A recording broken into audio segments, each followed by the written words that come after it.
우리 예수 믿는 사람들이 가장 많이 하는 말 중에 하나가요, 기도하겠습니다라는 말입니다. 특별히 저와 같은 목사들이 가장 많이 하는 말이죠. 우리 성도님들 만나서 여러분들 신방을 하고 목양과 관련해서 여러 가지 또 삶의 이야기들을 듣고 나서 항상 같이 기도하고 기도하겠다라는 말을 합니다. 그런데 순간순간 사실은 기도하겠습니다라는 말이 되게 믿업지 못해 보이는 때가 있고요, 무기력해 보이는 순간이 있습니다. 저도 요 근래 또 만나는 또 우리 노회 목사님들이나 또 오랜만에 만나는 이제 뭐 동기들이나 목회자들 만나서 서로 교회에 관한 이야기들 할 때 또 이런저런 또 이때 목양의 또 애로 사항들 같은 걸 이야기를 하면은 뭐 서로 저도 그렇지만 그런 이야기 하거든요. 우리 같이 기도해요. 우리 같이 기도해야죠. 기도해 드릴게요 하면서도 저도 그런 이야기를 하고 그런 이야기를 들으면서도 한편으로는 저 사람이 진짜 나를 위해서 기도해 주나 싶은 솔직히 그런 마음이 드는 거예요. 왜 기도하겠습니다라는 말이 이게 믿업지 못하고 되게 무기력해 보이냐? 저는 두 가지 이유가 있다고 생각합니다. 첫 번째는요, 진짜 기도밖에 다른 것을 내가 도와줄 수 없는 상황이기 때문에 그렇다라는 거예요. 기도에 남아있는 방법이 없기 때문에 믿업지 못하게 느껴지기도 하고요. 진짜 기도밖에 할 게 없네 하면서 되게 사람이 무기력해지고 무력감을 느낀다라는 겁니다. 원래 사람은요, 우리 하나님을 닮아서 하나님이 모든 것을 창조하시고 다스리시잖아요. 자신의 손으로 뭔가를 이루지 않으면, 내가 뭔가 지금 액션을 취하지 않으면은요, 우리는 원래 날 때부터 뭐 되게 무기력감을 느끼는 그런 존재인 것 같아요. 그런데 여러분, 우리가 성경을 살펴보면은 인간이 아무것도 할 수 없어서 연약하고 무력해 있을 때에, 그때 하나님 앞에 우리의 두 손을 들 때 마침내 하나님이 역사하시고 일하시는 것을 우리는 보게 되는 것이죠. 그래서 우리가요, 우리의 이 인간의 껍질을 깨고, 우리의 연약한 믿음의 껍질을 깨고 한 단계 더 성숙하고 신비로운 하나님의 은혜로 우리가 또 변모되어지기 위해서는요, 이 무력감, 지금의 아무것도 할 수 없는 이 연약감을 철저히 느끼고 하나님 앞에 무릎 꿇는 그런 단계가 반드시 필요하다라는 것입니다. 기도밖에 다른 것을 할 수 없기 때문에 무력감을 느끼기도 하고요. 또한 두 번째로는요, 참 더 아픈 내용인데요, 기도를 우리가 사실은 믿지 못하기 때문이다라고 말씀드릴 수 있을 것 같습니다. 기도에 대한 확신이 없는 것이죠. 하나님께서 반드시 응답하신다라는 그런 믿음이 없기 때문에, 기도로 응답받은 그런 경험이 어쩌면 우리는 없기 때문에 기도하겠습니다 라고 말을 하는 사람이 정말 나를 위해 기도해 줄 것이라는 그 마음을 받아들이지 못하는 거예요. 언제부터인가 그래서요, 기도하겠습니다라는 말은요, 우리 믿는 사람들에게 안녕하세요 같은 그냥 인사말 정도가 되어진 것 같습니다. 우리가 서로에게 가장 많이 쓰는 말이지만, 목사가 목양을 하면서 어쩌면 성도들에게 가장 많이 하는 말이고 여러분들 가장 많이 듣는 말이겠지만, 사실은 기도하지 않는 사람에게는 그 말은 동시에 가장 의미가 없는 말이기도 하고요. 나는 당신에게 해줄 수 있는 게 요것밖에 없습니다 라고 들리는, 듣기에 따라 굉장히 냉정해 보이기도 하고, 사실은 상대의 시험과 고통에 아무런 공감도 하지 못하게 느껴지기도 하는 말이 기도할게요 라는 말이 돼버렸다라는 것입니다. 그러나 여러분, 과연 기도가 정말 우리 세대가 느끼는 것처럼 그렇게 무기력한 것인가? 우리가 본 에스더서 4장은요, 기도할 때 구원의 일들이 시작되어지고, 기도할 때 그 무력하고 연약한 사람이 변하게 되어지고, 또 우리의 삶에 있어서 구원의 대역전극이 일어나고 있음을 우리에게 보여주고 있습니다.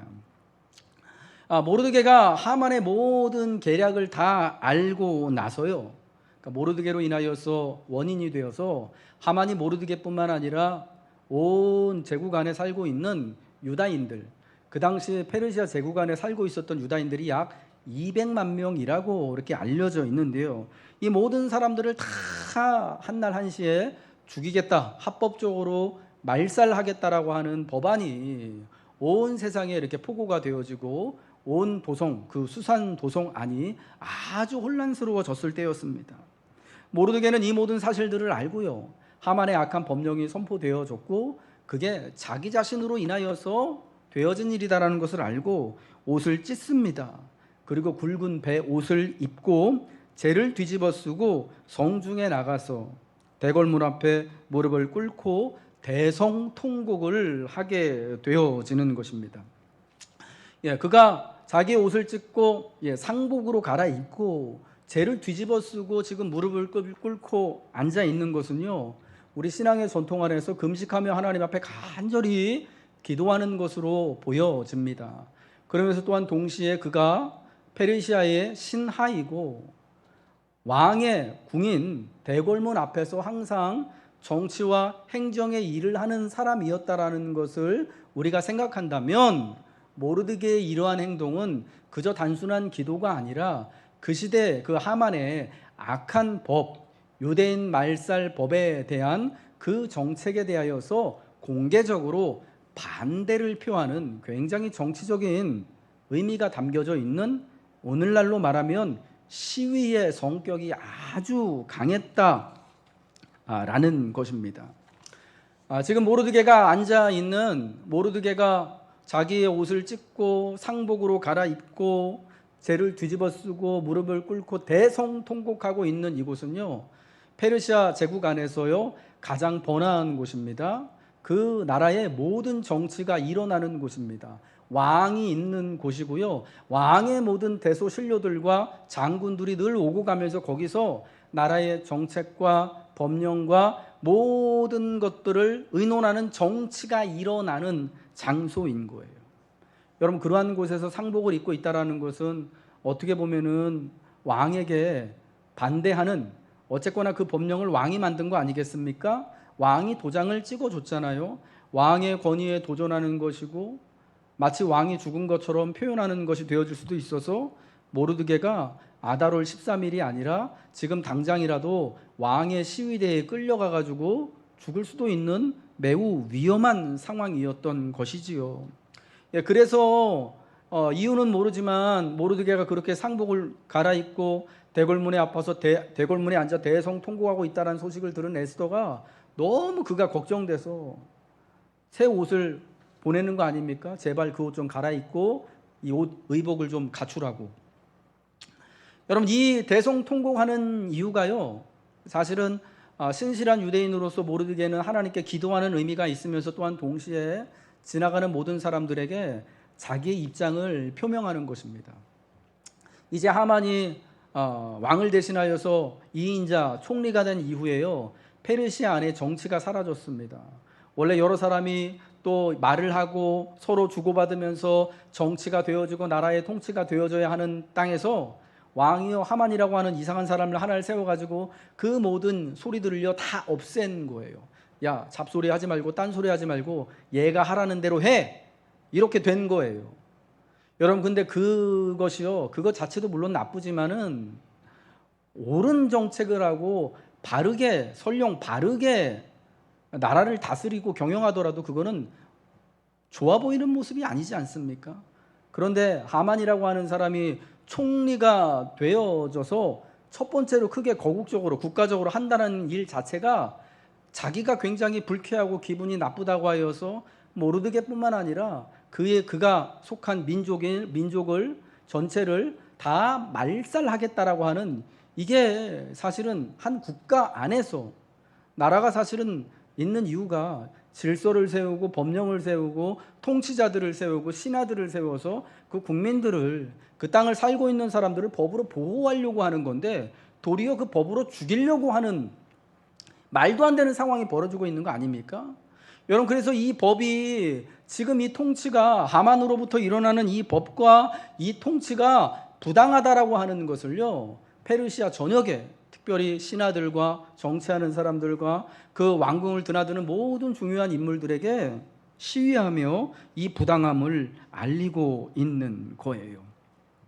그래서 자기가 당한 일과 자신의 민족이 당할 이 진짜 말도 안 되는 일을 공개적으로 이야기하여서 널리 억울함을 알려 도움을 청하고, 동시에 페르시아 하늘에서도 여전히 자신의 기도를 들으시는 전능하신 하나님, 이스라엘의 여호와 하나님께 하나님 이 모습을 보시고 우리를 구원해달라고 간절히 목숨을 걸고 외치고 간구한다라는 것입니다.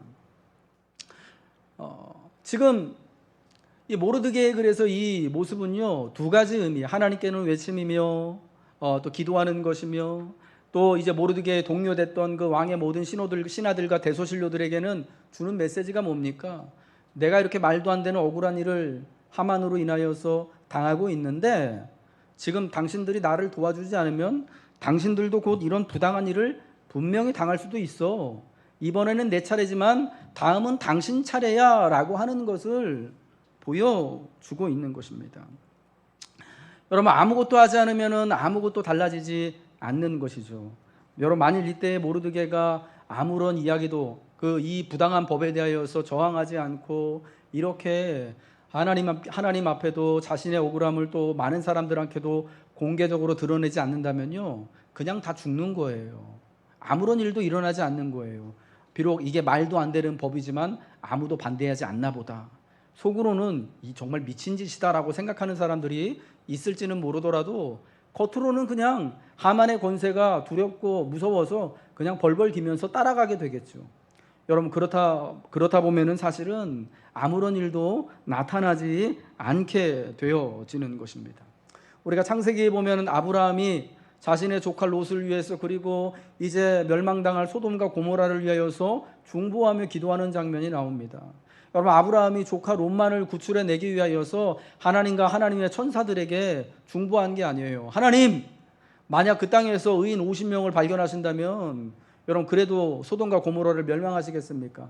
내가 의인 50명을 인하여서 멸망하지 않게 하겠다.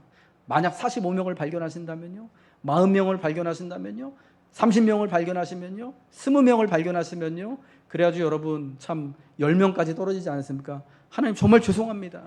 하나님, 그 땅에서 의인 10명을 발견하시면 그래도 멸망시키시겠습니까? 내가 의인 10명을 인하여서 소돔과 고모라 땅을 멸망시키지 않겠다. 그때서야 아브라함과 하나님이 헤어져요.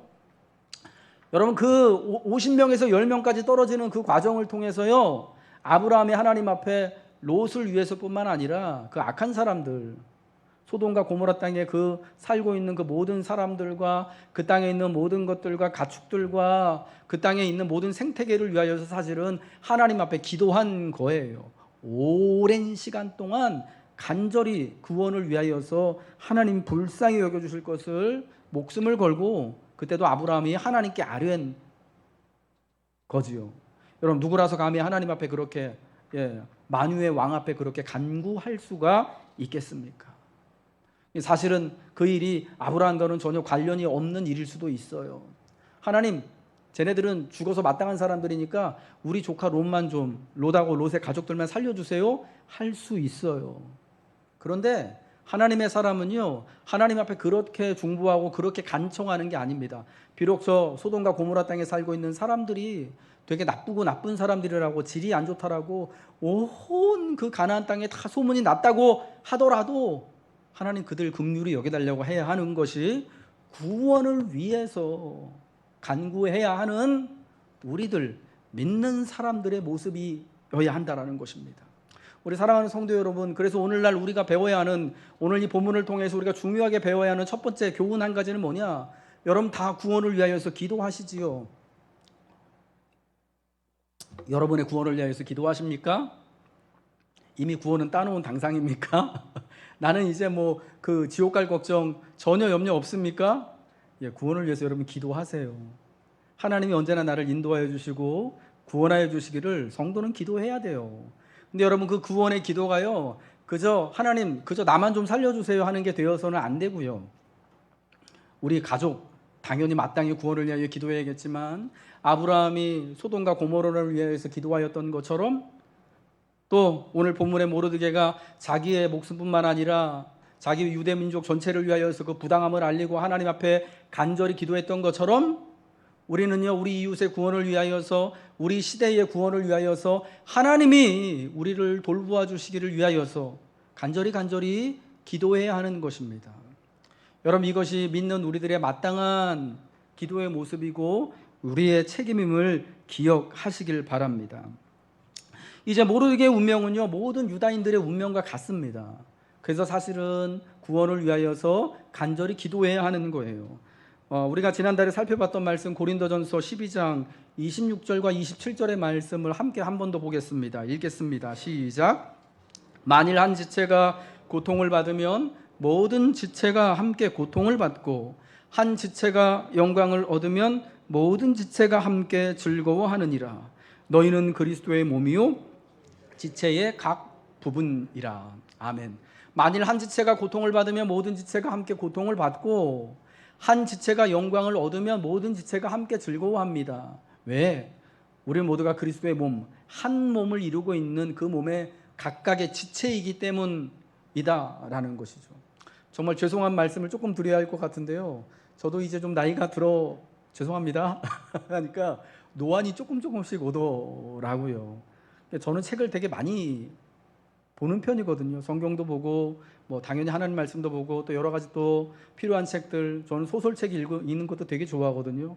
정말 다방면으로 책들을 이렇게 읽는데 어느 날 이렇게 집에서 앉아가지고 TV를 켜놓고 책을 읽고 있는데 저도 멀티태스킹이 가능하거든요. TV를 보다가 책을 보다가 이렇게 해요. 근데 어느 날부터 보니까 이 TV 화면을 보다가 책으로 이렇게 다시 눈을 돌리니까 이게 막 눈이 막 뻑뻑하고 잘 안 보이고 초점이 안 맞는 것 같은 이상한 현상이 벌어지기 시작을 하더라고요. 그래서 지금 그게 조금 더 심해졌어요. 얼마 전에 그 안경점에 가서 이걸 물어보니까 이제 선생님 다초점 렌즈를 껴야 될 때가 됐다고 여기에 이제 그냥 그 뭡니까 그 돋보기랑 같이 들어간 그런 렌즈 있잖아요. 이제 그런 거 끼셔야 될 것 같다고 이야기를 하더라고요. 그게 엄청 비싸더라고요. 비싼 건 비싼 거 둘째치고 아직 벌써 그런 그 렌즈를 끼는 게 그런 안경 끼는 게 괜히 되게 이상하게 싫어가지고 안 했어요. 나중에 50살 넘어가면 이제 그때 되면 다음번에 안경 바꿀 때 하려고 생각을 하고 있는데 그럼 눈이 이렇게 또 좀 시력이 안 좋아지고 노화가 되어지다 보니까요. 다른 신체 기관들은 아직 괜찮은 것 같아요. 우리 몸 중에 눈이 제일 먼저 노화가 된대잖아요. 노화 속도가 제일 빠르고 제일 먼저랍니다. 뭐 이미 우리 장로님들, 권사님들 이미 다 저보다 먼저 앞서서 다 경험하신 걸로 알고 있습니다.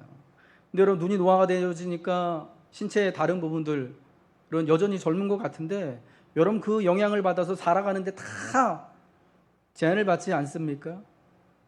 우리가 다 한 몸의 지체들이기 때문에 그렇다라는 것이죠. 모르드게 한 사람 때문에 사실은 이 모든 일이 벌어지게 된 거예요. 아달월 13일에 모든 유다인들은 오늘 성경에 나온 것처럼 남자나 여자나 아이나 노인이나 할 것 없이 모두 죽이고 진멸하고 도륙하고 탈취하라는 명령이 떨어졌습니다. 여러분 이 모든 이유가 이 대학살의 이유가 모르드게 때문이었습니다. 모르드게가 하만에게 꿇지도 않고 절하지도 않았기 때문에 이 말도 안 되는 일이 벌어졌습니다. 여러분 그래서 우리가 이런 질문을 할 수 있어요. 모르드게가 만약 그때 왕에게 그랬듯이 왕의 명령을 따라서 하만에게 꿇어 절했다면 이런 말도 안 되는 학살의 상황은 이런 말도 안 되는 법령이 일어나지 않았을까? 그러면 하만이라는 사람이 그렇게 막 열받지도 않았을 것이고 그래도 뭐 이 제국이 그 나라가 그래도 좀 이성적으로 합리적으로 통치가 되지 않았을까? 여러분 모르긴 몰라도요. 모르드게가 원인인 거는 분명해요. 이유인 거는 분명하지만 여러분 이 하만이요 되게 악한 사람이에요. 우리가 좀 잘 알아야 돼요. 그냥 평범한 그런 사람이 아니었다라는 거예요. 우리의 평범한 사람들의 생각과 상식의 범주를 넘어서는 굉장히 악한 사람인 거예요. 그런데 게다가 원래부터 유대인들에 대하여서 감정이 안 좋은 사람입니다. 여러분 그래서 이 하만이 만든 말도 안 되는 법령을 보면은 아달월 13일에 모든 유다인들을 남자나 여자나 어린이나 노인이나 할 것 없이 뭐라고 표현한다고요? 죽이고 진멸하고 도륙하고 그의 재산들은 다 탈취해라. 이거 되게 여러분 되게 심하게 표현을 하고 있지 않습니까? 거기에 하만이라고 하는 사람의 그 법령의 분노와 이 사람의 된데미가 나타나는데 여러분 세상의 법을 이런 식으로 만드는 물론 그런 뭐 어떤 민족 자체를 다 죽여라라고 하는 법을 만드는 것 자체도 문제지만은 그런 법령의 문구나 표현을 이런 식으로 되게 자극적으로 매우 과하게 그것도 이제 법으로 만들어서 공포한다라는 게 이게 여러분 되게 상식이 안 되어지는 것이죠. 상식적이지 않은 것이죠. 그만큼 여러분 이 사람이 굉장히 악한 사람이다라는 거하고 잔혹한 사람이다라는 것을 모르긴 몰라도 모르드게가 아니더라도 분명히 다른 일들로 인하여서 유다민족뿐만 아니라 이번에는 유다민족이지만 다음번에는 또 다른 자기 마음에 안 도는 사람들에게 똑같은 일을 언제든지 할 수 있는 그런 악한 사람이다라는 것이 그 표현을 통하여서 드러나고 있는 거예요. 여러분 성경에 이렇게 우리가 볼 때 되게 불편한 표현들 있잖아요. 오늘 이 표현처럼 오늘 그 법령처럼요. 모든 유다인들을 남자나 여자나 어린이나 노인이나 다 죽이고 도륙하고 진멸하고 탈취해라. 시편에 나오는 것처럼 바벨론아 너의 어린 것들을 저 바위에 맺히어 죽이는 자는 복이 있을지어다. 여러분 이런 표현들이 여러분 왜 이런 과격한 표현들이 왜 성경에 있냐? 여러분 바로 그때의 그 상황을 우리에게 생생하게 전달해 주고자 하는 거예요. 모르드게가 아니더라도요. 이 하만은 그런 악한 일을 분명히 벌였을 거다라는 것을 이러한 표현을 통하여서 성경이 그 문맥 아래에서 우리에게 보여주고 있는 것이죠. 모르드게 한 사람만 죽이는 것이 부족하다고 해서 그 당시 제국 전역에 살고 있는 200만 명을 다 죽이겠다라고 하는 것이 이게 여러분 제정신을 가지고 있는 사람이 할 수 있는 일이 절대 아니라는 거예요. 여러분 어쨌거나 모르드게 한 사람의 운명, 한 사람의 죽을 운명은요 이제 모든 유다인들의 운명과 같아졌습니다. 단지 먼저 죽는 사람이 있고 나중 죽는 사람이 있을 뿐인 거예요. 여러분 모르드게가 에스더에게 회답한 13절과 14절의 내용을 한번 천천히 한번 봐보세요. 우리 한번 같이 한번 읽겠습니다. 시작. 모르드게가 그를 시켜 에스더에게 회답하되 너는 왕궁에 있으니 모든 유다인 중에 홀로 목숨을 건지리라 생각하지 말라. 이때에 내가 만일 잠잠하여 말이 없으면 유다인은 다른 데로 말미암아 노임과 구원을 얻으려니와 너와 내 아버지 집은 멸망하리라. 내가 왕후의 자리를 얻은 것이 이때를 위함이 아니지 누가 알겠느냐. 여러분 에스더에게 자신의 말을 두 번째로 회답하는 거예요. 그런데 어때요? 너는 왕궁에 있으니 모든 유다인 중에 홀로 목숨을 건지리라 생각하지 마라. 여러분 이게 무슨 뜻으로 들리십니까? 모든 유다인이 에스더를 양육한 모르드게를 포함해서 에스더까지 다 죽임을 당하게 생겼는데 왕의 아내라고 혼자 과연 목숨을 건질 수 있겠느냐라는 의미예요. 혼자 네가 또한 살아봤자 그게 무슨 의미냐라는 뉘앙스예요.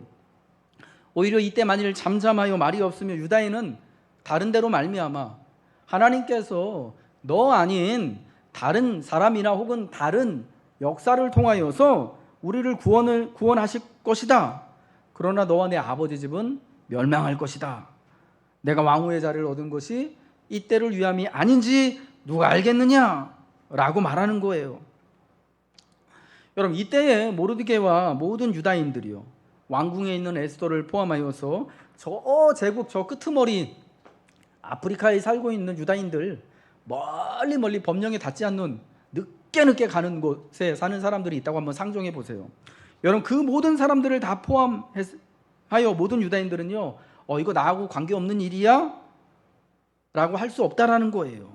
모두 같은 운명에 처하게 되었습니다. 그렇기 때문에 구원도 함께 누려야 하는 것이고요. 각자의 책임을 모르드게는 모르드게가 있어야 할 그 대궐문의 자리에서 그리고 에스더는 에스더가 있는 왕궁에서 왕의 아내의 위치에서 그리고 모든 이 도성수산에 살고 있는 유다인들은 다 각자 자기의 집에서 죄를 뒤집어 쓰고 상복을 입고 제 가운데 누워서 하나님 앞에 기도하며 다른 사람들에게는 이 법령의 부당함을 알려야 되어지는 것이죠. 혼자만 괜찮을 수 없는 거죠. 혼자만 구원받을 수 없는 거예요. 만일 혼자만 괜찮더라도 혼자만 살아남아 구원받는다면 여러분 그 살아남음이 행복할 수 있겠습니까? 하나님의 자녀된 우리들이요 한몸된 교회를 이루며 예배하는 우리는 사실은 같은 운명을 가지고 있는 거예요. 함께 구원을 이루어가는 것이죠. 나 혼자만 공동체와 동떨어져서 나 혼자만 구원받는 게 아니에요. 그 창세기에 나오는 아브라함이 롯을 위해서 그리고 소돔과 고모라를 위하여서 간절히 왜 중보하여서 기도했다고 생각합니까? 하나님 50명 발견하시면 어떡하시겠습니까? 하나님 45명이면요? 40명이면요? 정말 죄송합니다. 10명이면 그래도 하나님 그 성을 멸망시키시겠습니까? 왜 그렇게 간절히 기도했다고 생각하십니까? 자기의 일이 아니잖아요. 자기하고는 전혀 관계없어요. 하나님이 롯만 건져주시면 되는 거예요. 다행히 하나님은 롯을 건져주실 마음이 있는 것 같아요. 그러니까 하나님이요, 롯까지 천사들을 죄송합니다. 소돔과 고모라에까지 천사들을 보내시는 거 아닙니까? 예? 롯을 그리고 그의 가족들을 데리고 나오려고요. 그러니까 아브라함은요, 사실은 소돔과 고모라를 위해서 기도 안 해도 돼요. 괜히 그냥 하나님 불편하게, 송구스럽습니다만은 괜히 그렇게 안 해도 돼요. 예, 자칫 저기 잘못했다가 미운 털 박힐 물론 하나님 그러진 않으십니다만은, 여러분 하나님 앞에 1대1로 서가지고 하나님한테 그렇게 이야기한다고 할 때 여러분 누가 그렇게 담대하게 말할 수 있겠습니까? 그런데 여러분 우리는요, 우리의 구원을 위해서는 그렇게 담대하게 하나님 앞에 구할 수 있는 것을 아브라함이 보여주는 거예요. 여러분 아브라함이 어떤 생각이었냐면, 저는 이와 같을 거라고 생각해요. 소돔과 고모라의 사람들의 살아가는 거, 하나님이 살려주심이 바로 나의 구원과 이 시대의 구원과 연관이 있다라고 생각한 것이 저는 분명하다고 생각합니다. 왜냐, 소돔과 고모라 같은 사람들이요, 여러분 역사상 왜 또 없겠습니까? 여러분 그 시대만큼, 그 사람들만큼 여러분 우리가 덜 악합니까? 우리는 더 의롭습니까? 하나님 보시기에는 다 죽을 수밖에 없는 악한 죄인들인 거예요.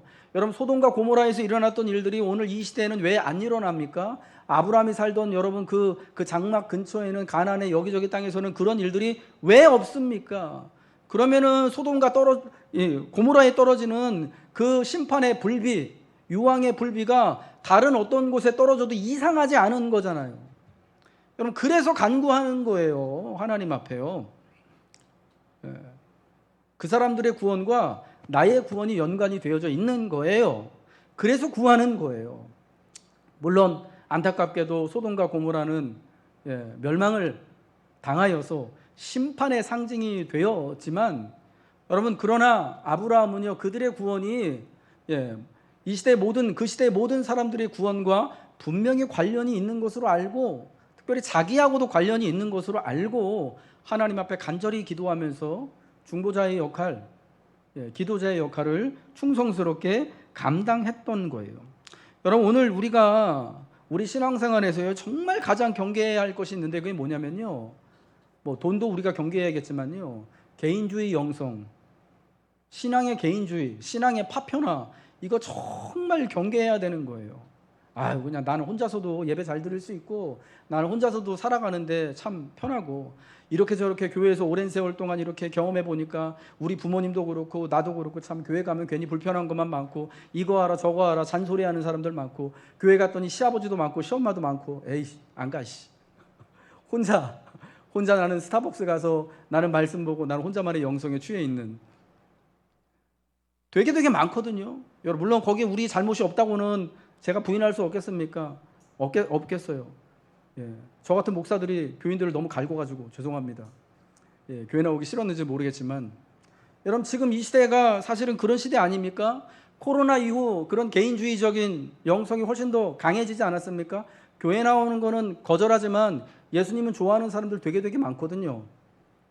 예수님은 너무 좋아서 예수님 앞에 기도하고 예수님 앞에서 자기가 혼자서라도 예배하는 사람들, 여러분 결단이 얼마나 대단합니까? 근데 교회는 싫어해요.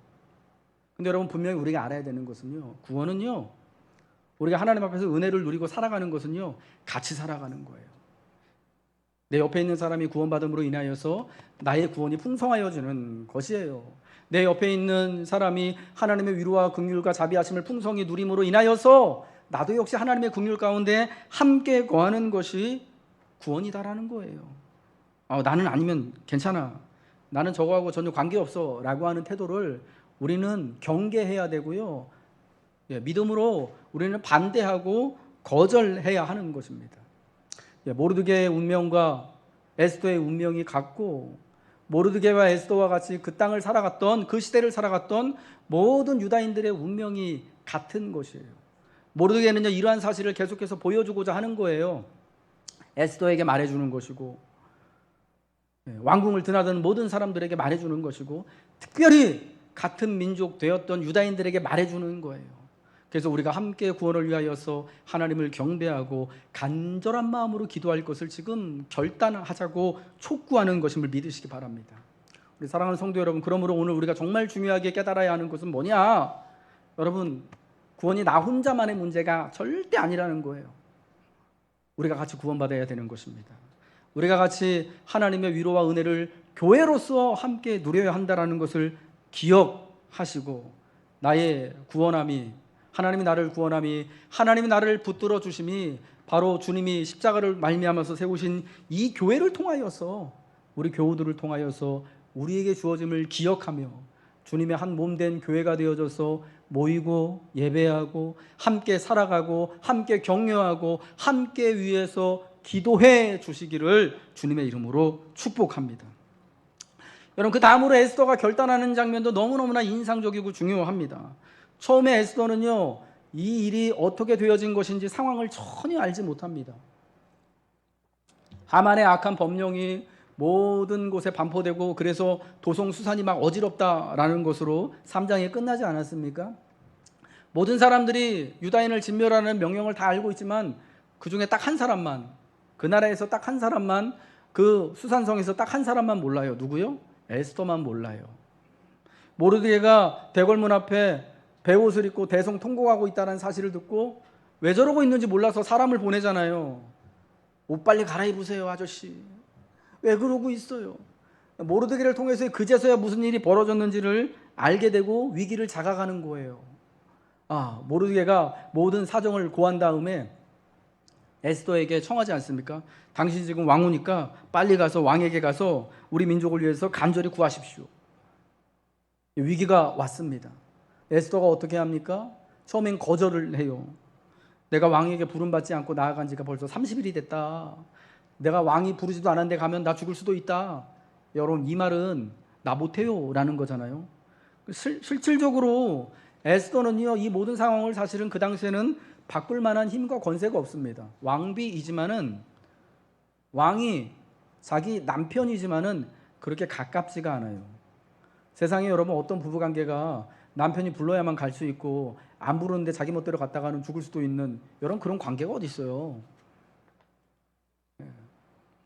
왕이 마음이 안 나, 이게 굉장히 불쾌하고 호의가 없으면요 어느 날 쫓겨날지도 모르고 죽을지도 모르는 게 자기 자리라는 거예요. 그러니까 에스더의 이 말은 뭐냐면요, 내가 어떻게 일을 할 수 있겠어요 라는 거예요. 그런데요 아무것도 알지 못하고 정말 아무것도 할 수 없는 무기력해 보이는 이 가녀린 이 여인이요 이제 이 위기 앞에서 모르드게 이 충언의 말을 듣고 결단하고 각성을 하게 되어지는 것입니다. 알겠습니다. 당신은 가서 수산에 있는 모든 유다인들을 다 모으고 밤낮 3일 동안 금식하며 나를 위해서 기도해 주십시오. 나도 나의 시녀와 함께 그렇게 하고 나서 왕에게 나아가겠습니다. 규례를 어기고 내가 죽으면 죽겠습니다. 갑자기 에스더의 태도가 변하여지는 것이요 이 짧은 하나님 말씀 안에 다 담겨져 있는 것입니다. 여러분, 저는 이것이 정말 기적이고 하나님의 놀라운 역사다라고 생각되어집니다. 우리 성도 여러분들, 여러분은 어떤 것이 기적이라고 생각합니까? 제 노안이 찾아온 눈이 어느 날 갑자기 그래 손 목사야, 너는 하나님 말씀을 은퇴할 때까지 봐야 되니까, 성도들 목양하고 가르쳐야 되니까 70살까지는 네 눈이 정말 밝을지어다 해가지고 막 70살까지는 노안이 안 오는 거, 눈이 막 갑자기 막 30대 20대 눈이 되는 거, 여러분 이런 게 기적입니까? 그 기적이죠. 돌덩이가 변해가지고 떡덩이가 되는 거 기적입니다.